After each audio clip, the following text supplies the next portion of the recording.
The topic of my presentation is conceptual metaphors of happiness in Russian and Hindi. In this paper, we will examine the expressions of happiness in Russian and Hindi. The work explores the conceptual metaphors that are used in depicting happiness in both the languages. The purpose of this article is to present some of the most significant findings from the study of happiness, to assess how important they are for the linguistic study of emotions, to consider the universality of the basic emotions of happiness in Russian and Hindi, and to compare metaphors and their categories, as well as the similarities and differences they have in the linguistic expression in these two languages. Emotions are an important part of our lives, language and thoughts. Emotions have a direct impact on our actions. Language is a crucial part of interpersonal communication, and emotion is a vital component of that communication. According to Kuznetsov, emotions are the subjective reactions of humans and animals to the impact of internal and external stimuli manifested in the form of joy, fear, pleasure, or displeasure. According to Paul Ekman, there are six primary emotions, that is, anger, disgust, fear, sadness, happiness, and surprise. He called them universal emotions. Robert Plutchik created a wheel of emotions. He suggested that people experience eight core emotions, which he arranged in opposite pairs on the wheel: joy and sadness, anger and fear, anticipation and surprise, trust and disgust. The presence of emotions in living beings distinguishes them from inanimate entities. Emotion and language have a close correlation. Our thoughts are the result of emotional changes. Emotional changes have an impact on our thoughts. Our thoughts have a direct impact on our language, and our thoughts are shaped by our surroundings. The expressions of speakers of any language are shaped by their surroundings, by what they see or hear. As a result, when a person feels an emotion, he expresses himself through his ideas and thoughts, which are influenced by his surroundings. This is why emotions and their expressions are such popular and perplexing research topics. In their book, Metaphors We Live By, Lakoff and Johnson developed the theory of conceptual metaphors, which we employ. We also employ the framework established by Koviches in his book Metaphor and Emotion, Language, Culture, and Body in Human Feeling to identify the emotion of happiness in these two languages. Cognitive metaphor, according to CIIL, is a prism through which narrative or native speakers perform an act of worldview. Metaphor is one of the most important tools of knowledge as well as a means of expression. Metaphor in modern cognitive science is usually defined as a mental operation, as a way of cognition, categorization, conceptualization, evaluation, and explanation of the world. When we experience emotions, we not only experience physiological or behavioral changes, but we also discuss how we feel. As a result, studying and analyzing the language of emotions becomes fascinating and intriguing. Words like happy and angry are literal in their meanings, but phrases like being on top of the world and boiling of the blood figuratively allude to happiness and anger respectively. It can be noted that figurative expressions usually do not express or name the emotion, but can certainly describe certain aspects of various emotional states and the degree of emotion. Lakoff and Johnson first introduced conceptual metaphor theory in the Metaphors We Live By. According to Lakoff, metaphor is a cognitive tool for understanding abstract concepts and abstract thinking. Now, conceptual metaphors have two structures of understanding, that is, the source domain and the target domain. The source domain is concrete and the target domain is abstract in nature. A conceptual metaphor carries a conceptual comparison from the source domain to the target domain, and we understand the target domain in terms of the source domain. For example, in the conceptual domain, argument is war. Argument is our target domain, and what is our source domain, and we try to understand argument in term of war. For example, he attacked every weak point in my argument. Or in the conceptual domain, time is money, where the target domain is time and the source domain is money, and we are trying to understand time in terms of money. We use expressions like you're wasting my time.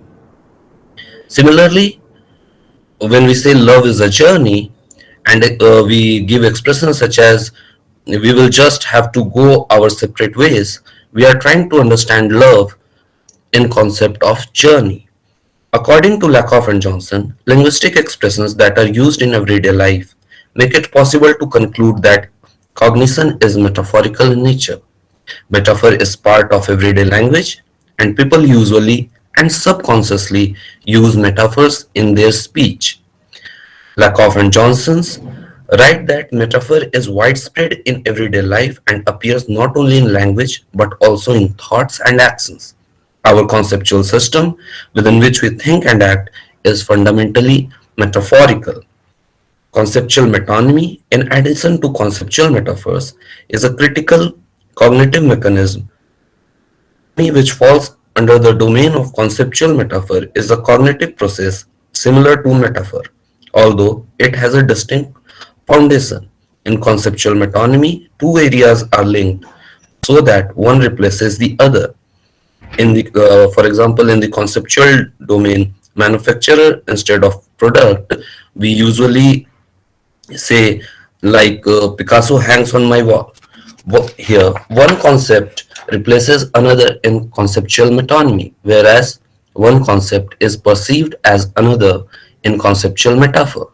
When we talk about emotions, Kovichus writes in his book, Emotion Concepts, that conceptual metonymies mean behavioral and physiological reactions and changes in physical appearance. Previous models assumed that these reactions were accompanied by some kind of emotion. Thus, the corresponding linguistic expressions can denote emotion. As per Kovich's, the physiological effect of emotion express emotion. Now, let's see the correlation of cognitive linguistics and conceptual metaphors. The person comprehends and represents the abstract idea through the use of more concrete and well-known source area. A person can understand complex idea by using specific ideas in their day-to-day lives. For example, here we have taken the examples from Hindi. In the conceptual domain, life is a journey. We say, जिंदगी का सफर है ये कैसा सफर, और love is a bird, प्यार के पंछी. We use expressions like this, or happiness is light when we say खुशी की चमक, or we understand sadness in terms of darkness when we say गम का अंधेरा, or anger is enemy when we say क्रोध पर विजय, or time is money जब हम when we say समय की कीमत हमें समझनी होगी, or like that. We say that experience, culture, traditions, and customs of a person have all influenced him to make such comparisons subconsciously. Experiences gradually take shape in our cognition, and a person links and understands one thought through another. As a result, we may say that conceptual metaphor is a part of the human experience and we employ it in regular speech every day. Now, we have done the thematic classifications of happiness in order to study this emotion using conceptual metaphors in two languages. The categories are happiness is up, happiness is light, happiness is a liquid, happiness is a natural phenomena, and happiness is a living being. Now we find coming to happiness is up. Our conceptual domain is happiness is up. In Russian, we find expressions such as naverku blaženstvo, which means on top of bliss, or navershine mira, on top of the world, and others. And expressions such as आजकल पाँव जमी पर नहीं पड़ते मेरे, और नंदनी खुद सातवें आसमान पर थी और उसके साथ हम भी. और when we use expressions such as खुशियों की इमारत खड़ी करेंगे, और when we say जब बेरोजगार राजू को नौकरी मिल गई तो वो बांसुर उछल रहा था. This classification shows orientation metaphors. Metaphors with spatial meanings are known as orientation metaphors. An upward orientation tends to be associated with a positive assessment and a downward orientation with a negative one. Happiness being a positive emotion usually shows the upward orientation as it is evident from the examples. The second category is happiness is light. Again, from Russian we find expressions such as Syach Atradaschi, which means to shine with joy, or glowing of eyes, or eyes sparkled with joy. And in Hindi, we have examples like जब छाए गम का अंधेरा तो खुशी की किरण बन के आना, और उसकी अंधेरी जिंदगी में खुशियों की रोशनी भरना अगर पागलपन है तो हाँ मैं पागल हूँ. In the above examples from Russian and Hindi, we see happiness is depicted in the meaning of light. In addition to it, in Russian we basically see the use of conceptual metonymies in this classification. Also, there are two interesting examples from Russian that shows that the light of happiness can be darkened, and the expression cloudless happiness in Russian expresses perfect happiness. These expressions are Amarchach Radost, which means to darken the joy, or Bezuplachne Sasche, which means cloudless happiness. The third category is happiness is a liquid. We in Russian we find examples such as the heart will overflow with happiness or joy poured from the heart. And in Hindi we have examples. तब गांधी जी के चेहरे पर खुशी छलक आई. हरियाणा के प्रत्येक जिले में लोग आज खुशी में डूबे हुए हैं. कभी कभी दिल के पैमाने में खुशी इतनी बढ़ जाती है कि खुद ब खुद आंसू के छींटे बनकर झलक जाती है. In these examples, happiness is expressed as fluid in the meaning of conceptual metaphors. In the examples from Russian, the verbs overflow and pour, and from Hindi, chalakna, indicates a liquid state of happiness. The last example from Hindi depicts happiness as an alcohol and heart as a glass. The human heart or body generally acts as a container metaphor. Some of the expressions shows a situation in which a person has so much joy that it pours out of the container, that is the body or the heart. The fourth category is happiness is a natural phenomenon. We in Russian and in Hindi we find comparisons of happiness with the natural phenomena. Like in Russian we get the expressions such as stormy joy or wave of happiness, and in Hindi we have examples such as 15 जून को इन राशियों पर मंडराएंगे खुशियों के घनघोर बादल, और वो हर रोज यूं ही मरमिटता है खुशियों का समंदर देने तुझको. Emotions are usually viewed as natural phenomena. Such comparisons are used to indicate the intensity of these emotions. Comparisons of happiness with storm, wave, cloud, and sea depicts a strong sense of happiness. Such expressions find their place in the category happiness is a natural phenomena, as well as in the category of happiness is a liquid. The last category which we have is happiness is a living being. For this, or basically we can say that when happiness is personified. In Russian we have expressions like happiness ran away or Rajilas nove sasche, which means a new happiness was born. And in Hindi we have examples जिधर शक घुस जाता है ना, खुशी उधर से अलविदा बोलकर चली जाती है, और आप अपनी खुशियों का गला घोंट सकते हैं.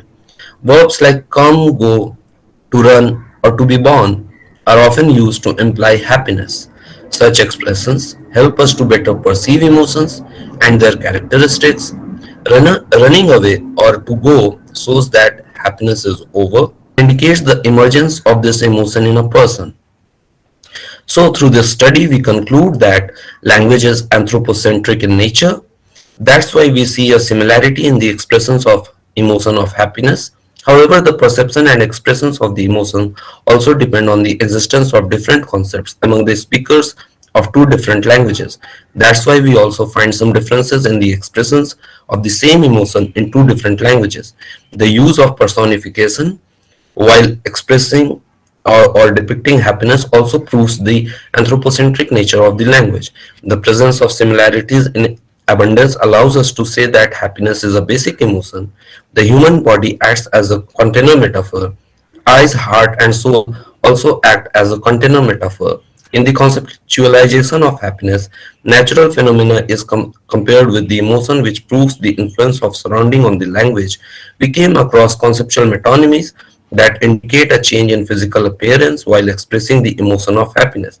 Finally, we can say that happiness is a very basic emotion, and analyzing it using a cognitive model allows us to see not just how happiness is portrayed in everyday life, but also why it is portrayed in that way. Finally, we can all agree that we use figurative expressions much more frequently than literal expressions in our daily lives, whether consciously or subconsciously. Thank you.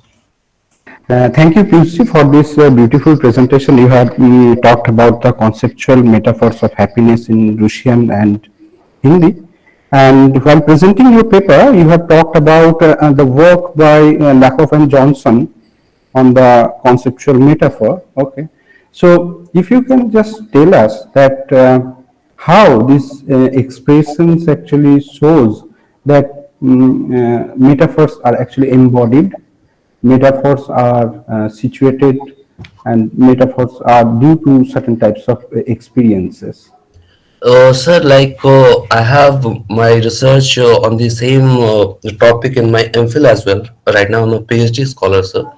So, when we say conceptual metaphors are inherent and are in our day-to-day lives, actually, Lakoff and Johnson says that metaphors are not only used in a language to decorate the language, but we consciously or subconsciously use it. Like when we say, and it's very interesting that when we say "हमने train पकड़ लिया," so we don't actually catch the train. We just go and sit on the train. So through the experience of running and catching the train late, or going and sit in the train at the last moment, we have gradually developed the feeling that we catch the train. और even when we say कि उसका गुस्सा रौद्र के समान था. So now Rodr here depicts Shiva, the idea of Shiva. Now the tradition and culture, Shiva being an angry god, we compare the emotion of anger with that of Shiva. So that's what makes it interesting, that we don't find such expressions in Russian, but we tend to find it in Hindi because of the traditions or the cultural values which we have got through our ancient texts. First, I have one request to all the scholars of like India, we do comparative analysis from a foreign language into the Hindi linguistics, and we tend to find very less paper on Hindi linguistics. So, if we can encourage linguistics in the native language, whether it be Hindi or any other, then it will be great, because there are very limited papers on linguistics in Hindi. Yeah, Piyush, I have, yeah, definitely that is a very justified request. Okay, so I have one another question. So the thing is that you are actually talking about these metaphors, isn't it? Yes. And when talking about the metaphor, somehow you have in your mind that there is a distinction between the literal and the metaphor. Okay. Now, how literal is defined? In case of literal, often we have some understanding that probably the relation between the word and what is being referred to by that word, between these two things there exists some one-to-one strict mapping, when we have learned that the relation between signifier and signified is rather arbitrary. Okay, so to what extent do you think that the distinction of literal and metaphorical is justified? Isn't it the case that literals are also metaphorical? I agree with you, sir. Actually, the line is very thin, and the gray area is more, and often that line gets blurred. Like when we say "मैं खुश हूँ," It's very literal in nature. But when we say मेरी खुशी का ठिकाना नहीं रहा, now we are talking about the spatial meaning of the emotion of happiness, like like as if happiness is a place here.